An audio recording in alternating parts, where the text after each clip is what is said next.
인터뷰룸 하윤정입니다. 오늘 정상훈 작가님과 이야기를 나누고 있는데요. 3부에서는 좀 구호활동가 의료의 역할에 대해서 좀 이야기를 이어가 보도록 하겠습니다. 근데 이 책의 내용이 되게 생생하다는 후기가 많은데 좀 오래전의 일이기도 하잖아요. 그럼 그 당시를 다 기억해서 쓰셨을 리는 없을 것 같고, 그럼 그 당시에 활동을 하시면서 뭐 좀 기록을 하거나 혹은 일기 같은 걸 쓴 거를 토대로 이걸 작성하시게 된 건가요? 제가 일기까지는 못 썼고요. 주기는 썼었어요. 주기. 그래서 일주일에 한 번씩 어떤 일을 했는지 기억나는 걸 좀 썼었는데 그걸 좀 참고는 했었고요. 하지만 주기가 이 책에 나오는 것처럼 그렇게 세세하게 기록은 하지 못했고, 대략 환자 이름이라든지 어떤 사건이 있었는지 정도만 썼었는데, 글쎄요, 이제 뭐 제가 전업 작가가 아니었고 사실 책을 쓰는 건 이번이 첫 경험이었는데, 책을 쓰면서 보니까 이제 사람마다 글 쓰는 방법이 다양하겠죠. 근데 제가 보니까 좀 스타일이, 그러니까 책을 쓰기 시작할 때 그 몰입에 좀 시간이 많이 걸리고요. 그래서 책을 쓰려고 하면 그 몰입까지 조금 시간이 오래 걸리고, 그 다음에 그 몰입에서 빠져나오는데도 좀 시간이 오래 걸리더라고요. 그래서 한참 이렇게 뜸을 들여야 이제 그 기억 속으로 들어가서 그때 그 공간과 시간, 주변 상황 이런 것들을 머릿속으로 떠올려서 썼던 것 같고, 사실 이제 슬픈 기억이 되게 많았기 때문에 고백하자면 글을 쓰면서도 좀 꽤 많이 울었던 것 같아요. 글을 쓰고 나서도 꽤 오랫동안 또 이제 떠올리면서 이렇게 눈물을 흘렸던 것도 같고, 글을 쓰는 과정 자체가 그래서 쉽지는 않았습니다. 이제 국경 없는 의사 활동가로 아르메니아, 레바논, 시에라리온 이렇게 총 3개국을 다녀오셨는데, 아르메니아는 다제네성 결핵 환자들이 많다라고 되어 있는데, 사실 저는 좀 결핵이라는 병명을 들어보긴 했는데 익숙하지는 않아요. 어렸을 때 이제 크리스마스 즈음에 그 씨를 샀던 기억이 얼핏 나기는 하는데, 좀 결핵이 어떤 병인지, 그리고 또 다제네성 결핵이랑 이제 그 결핵은 또 어떤 차이가 있는지 좀 설명을 해주시면 좋을 것 같습니다. 제가 얼마 전에 그 19세기 유럽을 다룬 영화를 보다 보니까 이제 거기 그런 시기 영화를 다룬 영화 보시면 결핵 환자들이 굉장히 많이 등장해요. 근데 거기에 영어 대사가 당연히 나오겠죠. 근데 의사가 아니고 일반인들이 결핵을 영어로 뭐라고 부르는지 아세요 혹시? 아니요. 그러니까 의학 용어는 tuberculosis거든요. 근데 일반인들은 어떻게 혹시 부르는지 짐작이? 네, consumption입니다. consumption이 뜻이 소비 또는 소모죠. 소모. 그러니까 소모라는 게 이게 왜 그렇게 붙여졌냐면, 말 그대로 결핵 환자 그 이미지에 있는 거 상상해 보세요. 삐쩍 마릅니다. 그러니까 창백해지고요. 피를 토하잖아요. 막 기침하면서 피를 토하죠. 창백해지면서 바짝 마릅니다. 이게 왜 그러냐면, 결핵균이 우리 몸 안에 주로 이제 폐 안에서 세포 안에 들어가 살아요. 근데 얘네들이요, 굉장히 빠르게 증식하는 게 아니라 정반대예요. 아주 천천히 증식해요. 그러니까 이게 환장을 놓으신 게, 우리 몸에 있는 면역 세포들이 우리 몸 안에 들어와 있는 이 결핵균을 죽이기 위해서 우리 몸 안에 있는 세포와 계속 싸우는 거예요. 그러니까 계속 주구장창 싸웁니다. 어떻게? 우리 몸에 있는 에너지를 총동원해서. 그러니까 소모를 엄청나게 하는 거예요. 그래서 환자들이 쭉쭉 살이 빠집니다. 그래서 이 병의 별명이 소모인 거예요. 이게 결핵의 그 특징 중에 하나고요. 또 하나 결핵의 별명이 뭐냐면 빈자의 병이에요. 그러니까 가난한 사람들의 병이라는 뜻인데요.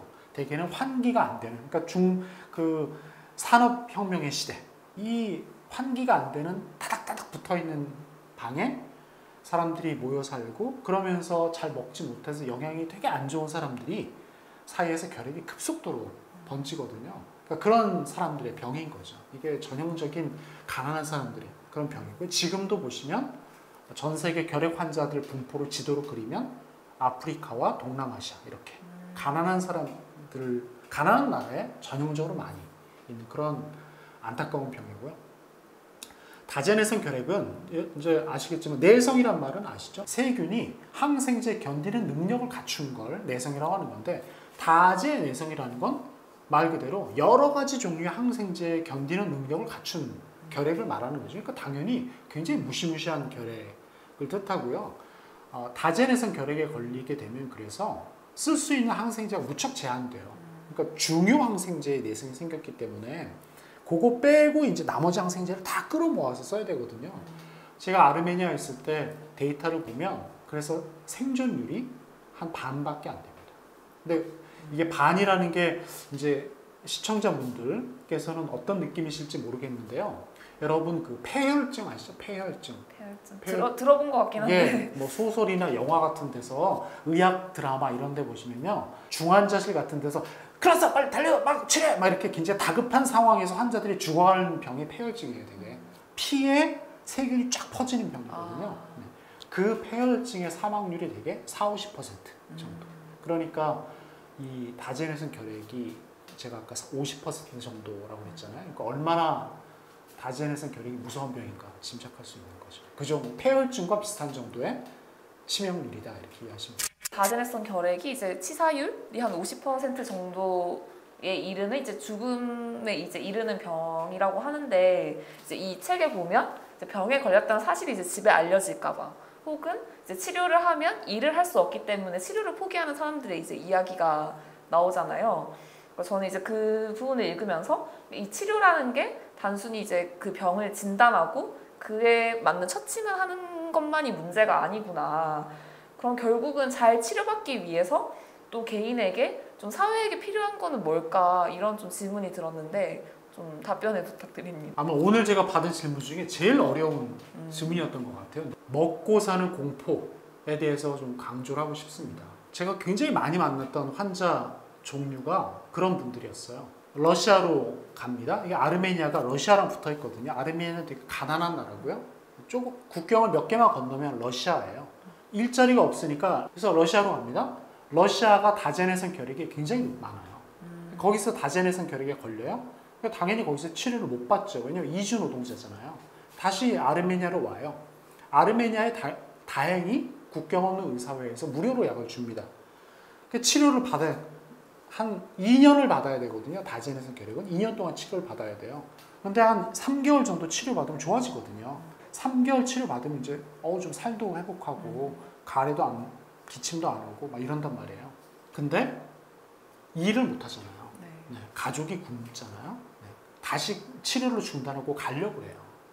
제가 그 환자한테 말해요. 자, 당신이 러시아로 오면 어떻게 될지 상상을 해봐라. 당신 죽는다. 그럼 당신 가족이 어떻게 될지 상상해라. 당장 눈앞에 일만 생각하지 말고 미래의 일을 상상해봐라. 근데 그 환자들이 결국은 다시 러시아로 가더라고요. 이 사람들이 그 미래의 일을 상상할 수 없을까요? 상상하겠죠, 당연히. 네. 그런데 이 사람들에게 더 두려운 건 있잖아요. 네, 그 미래의 일이 아니고요. 지금 당장. 네, 지금 당장 눈앞에서 굶고 있는 늙은 부모, 어린 자식들인 거예요. 못 먹고 있는 가족을 바라보는 공포. 그게 더 강력한 거죠. 그러니까 오늘의 확실한 공포가 내일의 불확실한 공포보다 더 두려운 거예요. 그러니까 가더라고요. 제가 저희 어머니 때문에 기본소득을 좀 지지하게 되었다고 말씀드렸는데 기본소득을 지지하게 된 두 번째 계기가 바로 이런 환자들이었어요. 먹고 사는 두려움으로부터 벗어나는 것. 그게 아마 기본소득이 할 수 있는 가장 커다란 기여가 아닐까 싶습니다. 더 건강한 세상을 만들기 위해서는 저는 먹고 사는 공포에서부터 벗어나야 된다고 생각합니다. 먹고 사는 공포로부터 좀 사람들을 해방시켜야 된다? 네. 그래야 다른 선택을 할 수 있다? 맞습니다. 그리고 건강하게 살 수 있는 거죠. 먹고 사는 공포의 종식이 있지 않고서 사람들이 기꺼이 마음껏 치료받을 수 없는 거죠. 그러니까 레바논은 이제 특별히 유행하는 병이 있어서가 아니라 내전, 그로 인해서 이제 발생한 난민, 그리고 이제 최소한의 사회적 안전망도 없는 그런 좀 공간의 문제가 좀 크다고 저는 여겼는데요. 사실 이제 난민들은 쫓겨날 위험, 그리고 자신의 신분이 드러나는 것을 이제 두려워해서 이제 도움이나 치료를 이제 거부하는, 선택하지 않는다는 것도 좀 슬펐던 것 같아요. 제가 만약에 의사라면 좀 그런 상황에서 좀 무력감 같은 거를 많이 느꼈을 것 같아요. 그러니까 내가 이 사람 병을 안다고 해서 치료할 수 있는 게 아니고 결과적으로는 좀 이런 사회적 어떤 구조적인 내전이 종식된다거나 이런 것들이 바뀌어야 되는데 좀 어떠셨을까요? 그런 상황을 마주하는 기분? 그때 제가 느낀 무력감을 도대체 어떻게 표현할 수 있을까요? 그 무력감, 절망감, 레바논의 제2의 도시죠. 트리폴리에 이제 국경 의사회에서 3개의 진료소를 운영했는데 책에서 묘사했지만 그 무력 충돌 때문에 이제 툭하면 진료소가 그 중에 2개의 진료소가 문을 닫는 거예요. 그러니까 아무리 약이 있고 제가 이제 막 더 양질의 진료 서비스를 제공하기 위해서 그 각종 이제 진료 지침, 항생제를 제대로 쓰고 검사를 제대로 하기 위해서 막 진료 지침 만들고 하면 뭐 합니까? 아니 진료소가 문을 닫는데 무력 충돌 때문에 까놓고 막 미치고 팔딱 뛸 노릇이죠. 저는 정말 멀리서 온 사람이잖아요. 돕겠다고. 그 무력감을 어떻게 표현할 수 있을까? 이거는요. 그리고 작가로서도 굉장히 너무 답답한 노릇이었어요. 이 레바논과 시리아는 우리나라에서 지리적, 정서적, 문화적으로도 굉장히 먼 나라예요. 그러니까 한국 독자들이 그러니까 저라는 사람이 이 먼 나라에서 느낀 그 무력감을 과연 한국 독자들이 이걸 이해해 줄 수 있을까요? 이런 어려움을 느꼈어요. 그러니까 사실은 이제 이 책 가운데 이게 아르메니아, 레바논, 시에라리온 이 3나라의 경험을 제가 담고 있는데 개인적으로는 레바논 이야기가 제일 쓰기 힘들었어요. 이거를 독자들에게 이해하기 쉽게 전달하는 게 참 너무 힘들더라고요. 특히 말씀하신 그 절망감 부분 있잖아요. 이게 어떻게 독자들에게 이렇게 손에 닿게 전달할 수 있을까? 왜 우리는 우리나라의 문제와 시리아 난민의 문제를 동등하게 아파할 수는 없을까? 최근에 이제 지금 계속 미얀마 문제가 있잖아요. 네. 우리나라 민주주의 문제와 미얀마의 민주주의 문제를 왜 우리 동등하게 아파하고 동등하게 연대할 수 없는 걸까? 물론 지리적인 문제가 있고요. 현실적으로 뭐 당장 할 수 있는 일이 제한되어 있다. 하지만 그러면서도 참 그 절망감을 느끼거든요. 네. 이게 그러니까 어떤 매개나 조건 없이 우리가 어떤 아픔에 대해서 느끼고 연대할 수 없는 걸까? 이런 어떤 그 무력감과 절망감을 이 레바논 이야기 쓰면서 내내 느꼈던 것 같습니다. 뭐 새 국가를 다녀오셨지만 이 이후로 더 이상 뭐 구호 활동을 하지 않으신 건가요? 그렇게 됐죠. 왜 그렇게 된 거죠? 일단은 저희 어머니가 아프셨어요. 그 네. 책에서 다루고 있지만 사실은 레바논을 다녀오고 나서 저희 어머니가 너무 심하게 아프다는 걸 발견하게 됐고요. 그게 뭐 너무 내가 몹쓸 짓을 했구나. 그러니까 제가 의사면서도 내가 아프다는 걸 3년이나 질질 끌었듯이 저희 어머니가 이제 루이소체 치매, 결국 이제 치매였는데 이 치매가 굉장히 이렇게 진행 속도가 빠른 치매거든요. 제가 레바논 가기 전만 해도 물론 이 책에도 썼듯이 이 사람이 나중에 생각해 보니까 뭔가가 이상하다는 걸 뒤늦게는 알았지만 그래도 혼자 일상생활 하실 수 있는 정도였거든요. 근데 레바논에 제가 6개월 다녀오고 나서 보니까 이제 혼자 생활하기 어려운 상태가 된 거예요. 어떻게 보면 글쎄요. 레바논 다녀오고 나서 그만 갔어야 되는 거죠. 근데 이제 시에라리온 정말 글쎄 새 나라라고 하지만 시에라리온의 에볼라 현장은 아르메니아나 레바논과는 정말 비교할 수도 없습니다. 그 참혹함이. 시에라리온의 현장은 뭐 그냥 매일 시신이 들것에 실려서 실려 나가는 상황이었으니까요. 제가 그건 정말 거부할 수가 없었고요. 그냥 시에라리온 갈 수밖에 없었고 그래도 다행인 것은 그리고 뭐 그럴 수밖에 없었죠. 이게 이제 근무가 5주밖에 안 됐고 사전교육 일주일, 그다음에 자가격리 2주를 포함해서 총 8주밖에 안 됐기 때문에 저희 막내 이모님이 저희 어머니를 돌봐주셨고 또 그때만 해도 그래서 2달이라는 짧은 기간이어서 제가 다녀올 수 있었고요. 그 이후에는 저 이외에는 제 어머니를 돌볼 수 있는 사람이 없었어요. 그래서 그때부터는 저희 어머니를 제가 돌볼 수밖에 없었습니다. 사실 이제 이 책을 좀 다 읽었던 좀 독자로서 뭐 이거 좀 소감을 좀 정리를 하자면 저는 좀 정상훈의 내적 성장기라고 좀 요약을 할 수 있을 것 같은데요. 그러니까 이제 아르메니아에서의 정상훈, 레바논에서의 정상훈, 또 시에라리온의 정상훈은 좀 다 다른 사람처럼 좀 느껴졌습니다. 국경 없는 의사의 활동가로서 좀 참여했던 이 해외 구호 활동이 좀 어떤 의미로 좀 남아 있는지 좀 궁금합니다. 하윤정 님도 언젠가 기회가 되시면 책을 꼭 써보시기를 네. 네, 권해드리겠습니다. 네. 왜냐하면 다른 일로는 경험해 볼 수 없는 어떤 고뇌를 좀 이렇게 짊어져 보는 근데 또 고뇌라는 걸 짊어져 보면 또 여러 가지를 느끼게도 되더라고요. 이제 그 고뇌 중에 제일 힘들었던 게 그런 거였어요. 내가 만났던 그 불쌍한 사람들, 가련한 사람들을 내가 이놈의 글을 쓰겠다고 소비하고 있는 거 아닌가. 내가 무슨 놈의 뭐 내적 성장을 하겠다고 내가 이 책을 이 사람들을 소비하는 거 아닌가. 이제 사실 그 고뇌가 제일 힘들었어요. 당장 내가 이걸 멈춰야 되는 거 아닌가. 이제 이런 생각을 사실은 여러 번 했는데 현대인이 특히 한국에서 우리가 얼마나 이론서를 읽겠습니까? 사실 우리가 얼마나 시리아 난민의 이야기나 시에라리온 아프리카 사람들의 빈곤이나 이런 결핵 이야기를 읽겠습니까? 사실은 어떤 사람의 삶, 성장, 이야기를 통해서 세상을 보게 되더라고요. 그리고 다행스럽게도 말씀하신 대로 다행하게도 제가 3번의 활동을 통해서 제가 성장을 했고 그렇다면 독자들이 저의 성장기를 읽으면서 제가 만났던 이 세상을 이 독자들도 좀 만나게 되지 않을까. 그래서 제가 만난 이 사람들도 만나게 되지 않을까. 좀 그런 용기를 얻어서 책을 마무리하게 됐고요. 그렇다면 이 구활동이 저한테는 뭘까? 처음에 시작했었던 그 이야기로 돌아가게 되는 거죠. 이 책이 이제 질문에서 시작하잖아요. 그러니까 인생이란 살만한 가치가 있는 건가?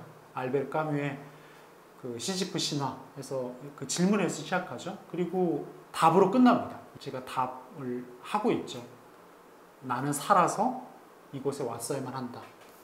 제가 이제 오마르라고 하는 어린이의 손을 잡아주면서 하는 말인데 우울증이 저한테 던졌던 그 답을 찾은 것 같습니다.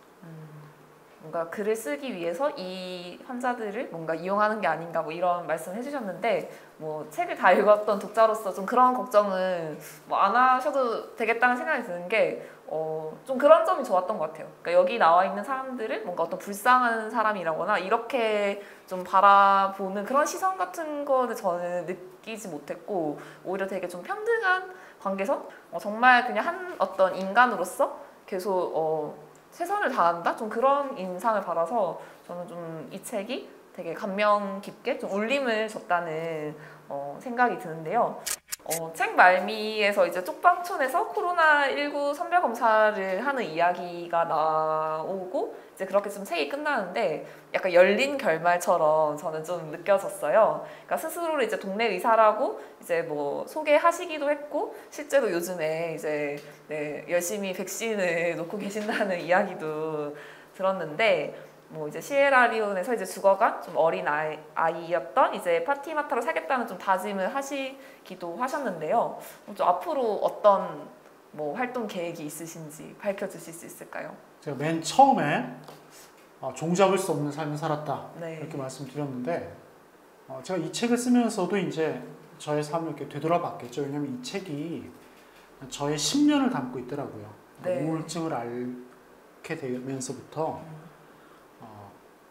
돌아오는 제가 이제 활동을 마치고 돌아오는 시점까지 10년을 담고 있는데 그렇게 저의 삶을 되돌아보니까 저의 삶의 중요한 변화들, 중요한 이 분기점들이 대부분 우연이에요. 그러니까 저는 있잖아요. 저를 굉장히 치밀하게 계획을 세워서 이렇게 하나하나 추진하는 종류의 인간으로 생각을 했었거든요. 근데 아니더라고요. 돌아보니 아니었다. 아니에요. 다 이게 뭔가 굉장히 우연에 의해서 이렇게 제 삶이 정해졌어요. 일단요, 우울증. 아니 우울증 제가 뭐 계획한 건 아니죠. 네, 우울증이 이렇게 그냥 떨어졌죠. 네. 그 다음에 아까 말씀드렸죠. 해외 구호 활동. 이거 그냥 충동적인 선택이었어요. 네. 그리고 저가 성장하게 된 계기들. 그래서 해외 현장에서 만났던 사람들. 아르메니아의 기젤라, 레바논에서의 아미드라는 그 현장 의사, 그 다음에 시에라리온의 이브 같은 사람들, 그리고 그곳에서 만났던 환자들, 다 전부 다 우연의 결과들이죠. 지금의 제가 있도록 했던 이 중요한 것, 저 삶의 중요한 요소들이 전부 다 우연한 것들이었어요. 우연이었어요. 그래서 이 책을 쓰면서 앞으로 저희가 어떤 우연이 또 벌어지게 될까 굉장히 기대가 되고 그렇다면 너무 이렇게 막 뭔가를 계획을 세우고 막 이렇게 할 필요가 없을지도 모르겠다. 어? 내가 이렇게 아둥바둥 계획 세워봤자 어차피 안 되는데. 안 된다기보다는 우연히 다 또 정해질지 모르는데 그러니까 우연히 더 멋진 삶의 방향을 제시해 줄지 모르겠다. 물론 저는 이렇게 살아갈 건데요. 삶의 방향은 저는 파티마트가 못다한 삶을 살아야 되겠죠. 하지만 그게 구체적으로 어떤 모습일지는 현재로서는 모르겠어요. 전 그것이 우연히 저에게 구체적인 길을 제시해 줄지 모르겠다. 그걸 기다려 볼 생각입니다. 우연을 기다리고 있다 지금. 네. 네. 그래 볼 작정입니다. 네, 오늘 정상훈 작가님을 모시고 좀 긴 시간 이야기를 들어봤는데요. 마지막에 우연을 기다리고 있다는 말이 좀 인상이 깊었습니다. 저희의 만남도 사실 이제 우연이었죠. 네, 앞으로 선생님의 삶에 좀 좋은 우연이 깃들기를 바라면서 저희도 앞으로 우연히 자주 만날 수 있기를 소망하겠습니다. 이상 인터뷰룸 하윤정이었습니다. 감사합니다.